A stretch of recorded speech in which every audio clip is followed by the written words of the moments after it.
இன்னைக்கு வரலாற்றில் நம்ம எதிர்க்கக்கூடிய கூட்டமாக பிஜேபியும் ஆர்எஸ்எஸும் நின்று கொண்டிருக்கிற போது இந்த பக்கம் திரும்பினா இன்னொரு கூட்டம், மரியாதைக்குரிய மாண்புமிகு முதலமைச்சர் ஜோசப் விஜய். அதுல மாற்று கருத்தே இல்லை, அவர் தாங்க வந்துட்டாருங்க. ஆனா எங்களுக்கு என்ன வருத்தம்னா, யாராவது கேள்வி கேட்பாங்கன்னு பார்த்தா ஒரு மாசத்துல என்னங்க பண்ண முடியும்? சத்தியமா உண்மையாக, சத்தியத்துல எங்களுக்கு நம்பிக்கையில உண்மையா சொல்றேன், ஒரு மாசத்துல ஒண்ணும் பண்ண முடியாது. ஒரு மாசத்துல பண்ணணும்னு நாங்க சொல்லல. யார் சொன்னா ஒரு மாசத்துல பண்ணுவோன்னு? தாவேகா சொன்னது, அவங்க நிர்வாகிகள் சொன்னாங்க, ரீல்ஸ்ல இருக்கக்கூடிய இன்ஃபுளுசர் சொன்னாங்க, ஒரு மாசத்துல பண்ண முடியாது. ஆமா, ஒத்துக்கிறோம். இது எப்படி அந்த பக்கம் வச்சுக்கோங்க. அப்படி இந்த பக்கம் வாங்க. மகளிர் வீதியில இறங்கி கேட்கறாங்க, மின்வெட்டு திமுக காரங்க வந்து எங்களுக்கு உதவி பண்ணலாம்ல அப்படின்னு கேட்கறாங்க. எதுக்கு அப்படின்னு கேட்கலான்னு தோணுது, ஆனா கேட்க மாட்டோம். ஏங்க போய் தாவேகா எம்எல்ஏட்ட கேட்கலன்னா, அந்த பெண்மணி ரொம்ப பரிதாபத்தோடு சொன்னாங்க, யாருன்னு தெரிலங்க அப்படின்னாங்க. பரிதாப உணர்ச்சி அதிகமாச்சு. அப்புறம் நான் என்னையவே நினைச்சுக்கிட்டேன், நான் சைதை சட்டமன்ற தொகுதி எம்எல்ஏ யாருன்னு எனக்கும் தான் தெரியாது. அதனால நம்ம அவங்களுக்கு பரிதாபப்பட, அவங்க நமக்கு பரிதாபப்படன்னு பரிதாபப்பட்டு இருக்கப்ப, இன்னொரு அம்மா கோயம்புத்தூர்ல சொல்றாங்க, திரைப்படத்துல கட்டி தொங்க விட்ட மாதிரி தொங்க விடுனேன் அப்படின்றாங்க. தமிழ்நாட்டை பாதித்திருக்கக்கூடிய உளவியல் நோய் இது. நான் உளவியல் படிச்சுக்கிட்டு இருக்கேன்ற முறையில சொல்றேன், தயவு செஞ்சு உங்க வீட்டுல இருக்க பிள்ளைகள்கிட்ட போய் சொல்லுங்க. மிகப்பெரிய இலூஷன்ல இருக்காங்க. அண்ணன் மாறு வேஷத்துல போறாருன்றத நம்பக்கூடியவர்கள் இருக்கிறார்களே என்று வைத்தறிச்சல் இல்ல, பரிதாபத்தோடு இருக்கும். இப்ப நம்ம பேசிக்கிட்டு இருக்க கூட அண்ணன் மாறு வேஷத்துல நின்று கேட்கலாம், நமக்கு தெரியாது, எங்கேயாவது கூட நின்று கேட்டுக்கிட்டு இருக்கலாம் என்ன பேசுறோம்னு அளவுக்கு. பெரம்பூர்ல மாறு வேஷத்துல ரவுண்ட்ஸ் வராராம். அம்மா ஒண்ணு மட்டும் தெரிஞ்சுக்கங்கம்மா, சாமி நம்பிக்கையோட இருப்பீங்க. இந்த அழகு குத்துறது, முட்டை மந்திரிச்சு விடுறது, இதெல்லாம் மூட நம்பிக்கைன்னு உங்களுக்கே தெரியும். ஆனாலும் கூட செய்வீங்க, உங்க நம்பிக்கை, அதுல நான் தலையிடல. இதெல்லாம் மட்டும் மூட நம்பிக்கை இல்ல, ஒருவர் மாறுவேடத்தில் சுற்றி கொண்டு நம்மை காப்பாற்றி கொண்டிருக்கிறாரு நினைக்கிறது தான் அதை விட மிகப்பெரிய மூட நம்பிக்கை. வானத்திலிருந்து குதித்து நம்மை காப்பாற்றுவாரு நம்புறத அதை விட பெரிய மூட நம்பிக்கை. இப்ப அவங்க என்ன கேட்கிறோம்னா, நானோ அண்ணன் அலீம் அல்புகாரியோ ஒரு முடிவுக்கு வாங்க. ஒண்ணு உங்க அண்ணன் சாதாரண ஆளுன்னு ஒத்துக்கங்க, இல்லையா உங்க அண்ணன் சூப்பர்மேனு ஒத்துக்கங்க.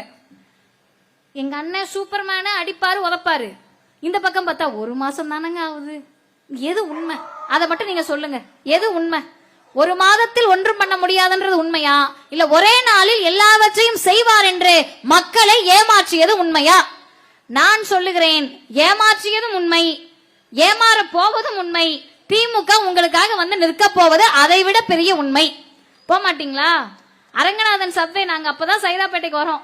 எங்க ஏத்த வீட்டுல இருக்க அக்கா வந்து சொல்றாங்க, ஒரு நாள் கூட இங்க தண்ணி நிக்காம இருந்தது இல்லைங்க மழைக்கு, இந்த முறைதான் மழைக்கு தண்ணி நிக்கலன்னு. திரும்ப தண்ணி நின்னுச்சுன்னா கவலைப்படாதீங்க, அண்ணனுங்கெல்லாம் வந்துருவாங்க. அவங்களால இருக்க முடியாது, தண்ணி நிக்காது, அதுதான் சரி, தண்ணி நிக்காது. இறுதியாக ரெண்டே செய்தி, யாரை விமர்சிப்பதற்காகவும் இந்த கூட்டம் இல்லை.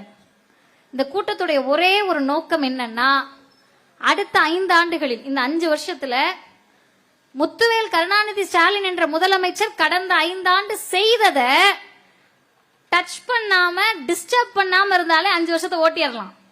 அதுல நீங்க பேர் வாங்கிக்கலாம். அதுக்கும் நான் அவர் ஒன்னும் சொல்ல மாட்டாரு, அவர் எதுக்குமே ஒன்னும் சொல்ல மாட்டாரு. அதனால நீங்க கவலைப்படாம ஆட்சி நடத்திக்கலாம். ஆனா ஒன்னே ஒண்ணு, 5 வருஷம் இவங்க முடிகிறப்ப மீண்டும் தமிழ்நாடு 0ல இருந்து தான் தொடங்கும்.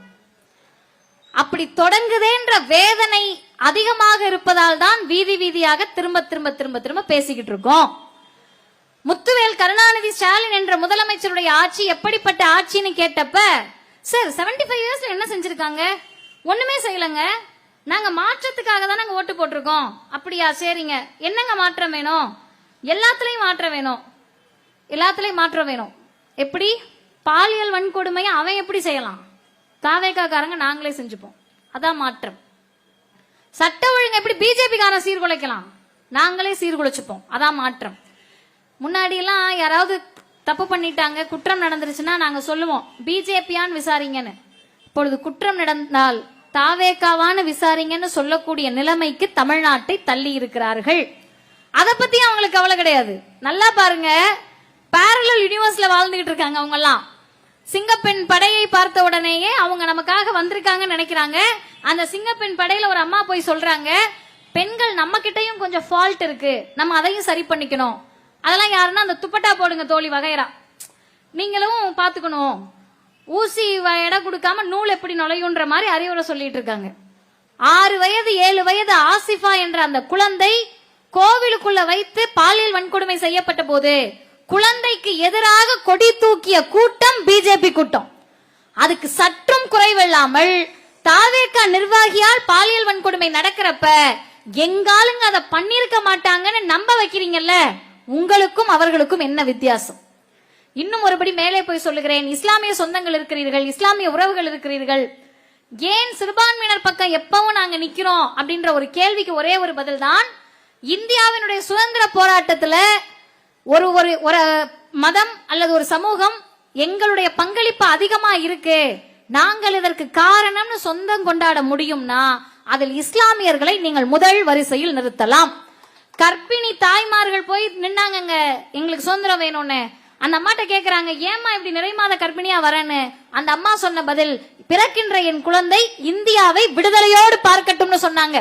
அந்த மக்களை இரண்டாம் தர குடிமக்களாக மாற்ற நினைத்த பிஜேபி எதிர்த்து சண்டையிட்ட பேரு இயக்கத்திற்கு பெயர் திராவிடர் இயக்கம், திராவிட முன்னேற்ற கழகம். ஆனா இன்னைக்கு நிறைய அரசியல் சூழல் மாற்றத்துல டெல்லிக்கு செல்கிறார் மாண்புமிகு ஜோசப் விஜய்.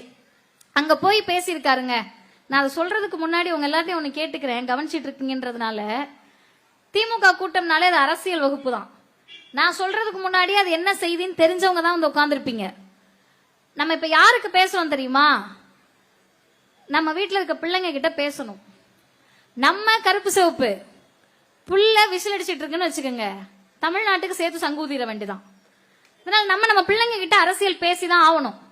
என்ன அரசியலை பேசுவதுன்னு கேட்டா, அவங்க பாக்குற செய்தியில வருது, முதல் முறையாக பஸ் பாஸ் முதல் முறையாக கொடுத்தது முத்தமிழறிஞர் டாக்டர் கலைஞர். சரி தொலைஞ்சு போ, காடு போட்ட.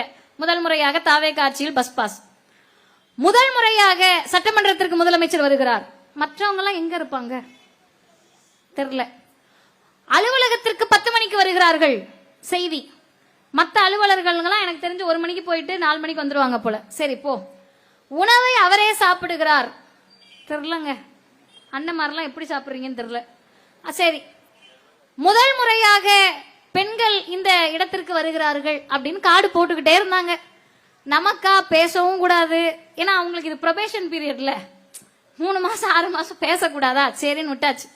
ஆனா நான் சொல்லுகிறேன், முதல் முறையான 1000 பொய்யை பேசிய மாண்புமிகு விஜய் அவர்கள், ஜோசப் விஜய் அவர்கள் முதல் முறையாக உண்மையை பேசியிருக்கிறார். இத வேணா நீங்க சன் டிவில படம் போடுற மாதிரி போட்டுக்கலாம். இந்திய தொலைக்காட்சி வரலாற்றுன்ற மாதிரி தாவேகா வரலாற்றில் முதல் முறையாக மாண்புமிகு ஜோசப் விஜய் பேசிய உண்மை, இந்தியாவின் 2வது பெரிய பொருளாதாரமாக திகழும் தமிழ்நாடு, பெண்களின் கல்வி, சுகாதாரம், பாதுகாப்பு மற்றும் பொருளாதார முன்னேற்றத்தில் தமிழ்நாடு குறிப்பிடத்தக்க முன்னேற்றத்தை எட்டியுள்ளது. அடுத்ததான் விஷயம், மகளிர் சுய உதவி குழுக்களானது சமூக வளர்ச்சி மற்றும் சமூக பொருளாதார மாற்றத்திற்கான வலிமையான கருவிகளாக திகழ்கின்றன. இந்தியாவில் உள்ள தொழிற்சாலைகளில் பணி செய்யும் பெண்களில் 42% பெண்கள் தமிழ்நாட்டில் தான் உள்ளனர் என்று முதல் முறையாக திராவிட மாடல் தான் தமிழ்நாட்டில் சிறந்த மாடல் என்ற உண்மையை டெல்லிக்கு சென்று மாண்புமிகு முதல்வர் ஜோசப் விஜய் பேசியிருக்காரு. இதை நான் வாசிக்கிறப்ப கலைஞரின் பிறந்த நாளை கொண்டாடி கொண்டிருக்கிறோம். மகளிர் சுய உதவி குழுக்களை கொண்டு வந்து சேர்த்த தலைவர் முத்தமிழறிஞர் டாக்டர் கலைஞர்.